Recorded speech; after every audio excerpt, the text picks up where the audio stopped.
Beta qammadan, o da alfadan böyük olarsa ifadəni sadələşdirin.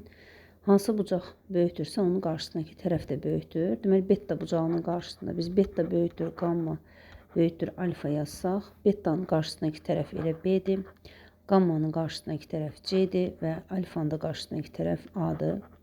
Deməli B C-dən, o da A-dan böyükdür.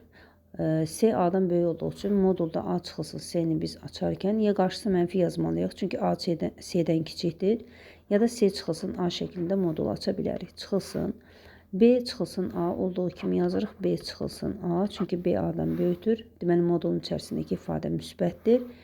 Çıxılsın. İkinci modulda da yenə B çıxılsın C müsbət olduğu üçün olduğu kimi açırıq. Bərabərdir. C çıx A, çıxılsın B, üstəgəl A. Mötərizənin qarşısında mənfi olduğu üçün işarə dəyişir. Çıxılsın B, üstəgəl C. Burada biz ixtisarla islah gedənləri yaza bilərik. Mənfi A ilə müsbət A islah gedər. 2 dənə B qalır və 2 dənə də C qalır. Deməli 2C çıxılsın 2B alarıq.